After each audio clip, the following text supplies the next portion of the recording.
अब जब Napoleon Waterloo का युद्ध हार गया था तो 1815 ईस्वी में ऑस्ट्रिया की राजधानी बयाना में एक सम्मेलन हुआ था, जिसे तुम अपनी भाषा में पंचायत भी कह सकते हो। और इस पंचायत का जो सरपंच था, मतलब कि बयाना सम्मेलन की मेजबानी जो कर रहा था, वो ऑस्ट्रिया का चांसलर था, जिसका नाम था मैटरनिख। तो अब ये मैटरनिख कौन था? तो मैटर्न ऑस्ट्रिया का एक चांसलर था और एक घोर प्रतिक्रियावादी राजा था। मैटरनिख का कहना था कि किसी राज्य में शासन तो करो, लेकिन जनता की भलाई न करो। 1815 ईस्वी से लेकर 1848 ईस्वी तक के समय को ही मैटरनिख काल कहा जाता है। मैटरनिख का मूल मंत्र परिवर्तन में बाधा पहुंचाना था, जैसे कि पहला यूरोप में कोई बदलाव ना हो, क्योंकि मेटनी चाहता था जैसा यूरोप अभी है वैसा यूरोप बाद में भी रहे, इसीलिए यूरोप में विकास करना बंद कर दिया। दूसरा, सभी जगह पर पुरानी व्यवस्था को ही लागू करना। पुरानी व्यवस्था मतलब नेपोलियन के आने से पहले यूरोप में जैसी व्यवस्था थी, मैटर्न वैसी ही व्यवस्था चाहता था, क्योंकि नेपोलियन ने पुरानी व्यवस्था को बदल दिया था। तीसरा, शासन तो करो, लेकिन किसी तरह का कोई बदलाव या विकास नहीं होने दो, क्योंकि मेटनी का कहना था कि जैसा यूरोप अभी है वैसा ही यूरोप बाद में भी रहेगा।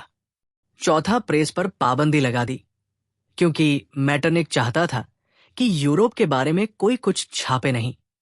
पांचवा, नुक्कड़ नाटक, भाषण, सामाजिक सभा पर पाबंदी लगा दी, क्योंकि मैटरनिख का कहना था कि अगर ये सब होगा तो जनता इससे प्रभावित होकर हमारे खिलाफ आंदोलन कर सकती है, इसीलिए इन सब पर पाबंदी लगा दी।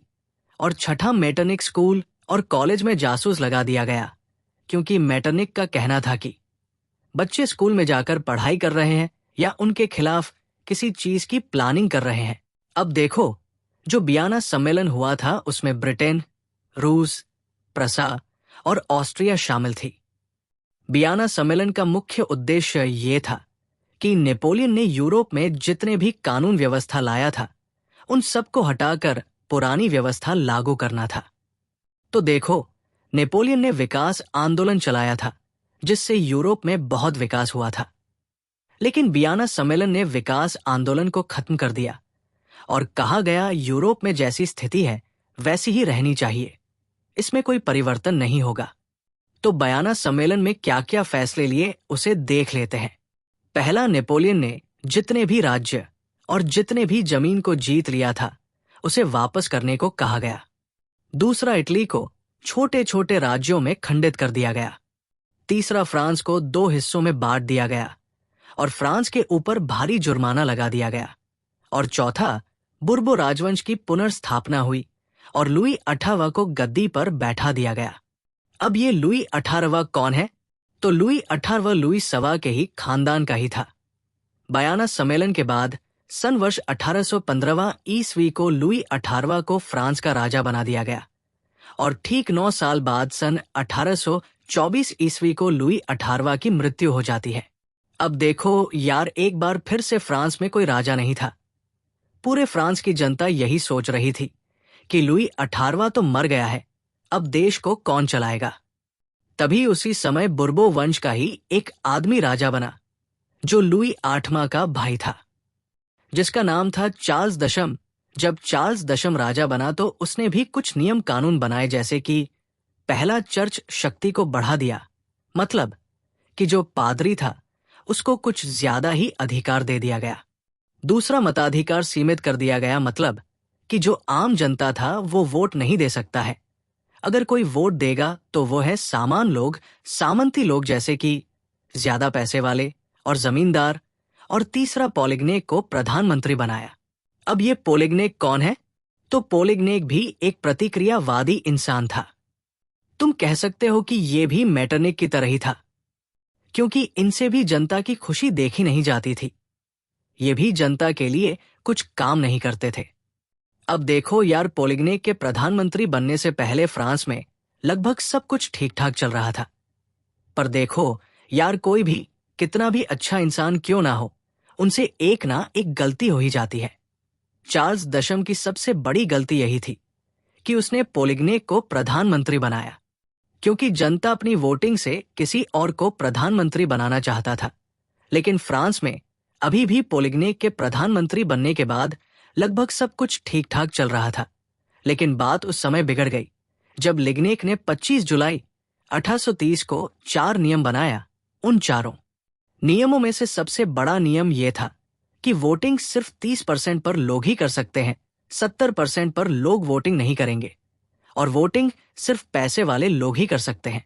ये सुनते ही फ्रांस की पूरी जनता 26 जुलाई 1830 को सड़क पर आ गई और आंदोलन शुरू कर दिया। और ये आंदोलन 3 दिन तक चला था। और ये आंदोलन फ्रांस जीत जाता है। देखो यार, फ्रांस में 1830 ईस्वी में एक गृह युद्ध की शुरुआत हुई, जिसे तुम जुलाई 1830 ईस्वी की क्रांति भी कह सकते हो, और इसे फ्रांस के इतिहास का सबसे गौरवशाली दिन भी कहा जाता है। जब ये आंदोलन फ्रांस जीत जाता है तो 31 जुलाई को चार्ल्स दशम फ्रांस छोड़कर इंग्लैंड भाग जाता है, और इस तरह से बुर्गो राजवंश की समाप्ति हो जाती है और फ्रांस में अब संवैधानिक राजतंत्र आ जाता है। देखो यार, ऐसा नहीं है कि फ्रांस पूरी तरह से आजाद हो जाता है, वहां पर अभी भी राजा है। लेकिन जुलाई 1830 की क्रांति के बाद जो राजा बनता है वो जनता के लिए सोचता है और जनता के लिए काम भी करता है। अब 1830 की क्रांति के बाद दशम फ्रांस छोड़कर इंग्लैंड भाग गया था, तो फ्रांस को चलाने वाला कोई नहीं था। अब फिर से वही बात आ गई कि फ्रांस को कौन चलाएगा। तुम इसे इस बात से भी समझ सकते हो कि तुम्हारे पूरे परिवार को चलाने के लिए एक गार्जियन होगा, जैसे कि तुम्हारे मम्मी पापा या तुम्हारे दादाजी। ठीक उसी तरह से समझो कि अब फ्रांस को कौन चलाएगा। तो इस बार जनता की सहमति से लुई फिलिप को राजा बनाया गया। अब देखो यार, हर एक ग्रुप का एक लीडर होता है। जैसे कि अगर तुम्हारा स्कूल में कोई ग्रुप होगा तो उसमें भी कोई ना कोई एक बंदा लीडर जरूर होगा। ठीक उसी प्रकार 1830 की जो क्रांति हुई थी उसका भी कोई ना कोई लीडर होगा, तो उस लीडर का नाम है मेजनी। अब ये मेजनी कौन है? तो मेजनी का जन्म 1805 ईस्वी को जिनेवा में हुआ था। मेजनी एक कर्मठ कार्यकर्ता, लेखक और दार्शनिक था।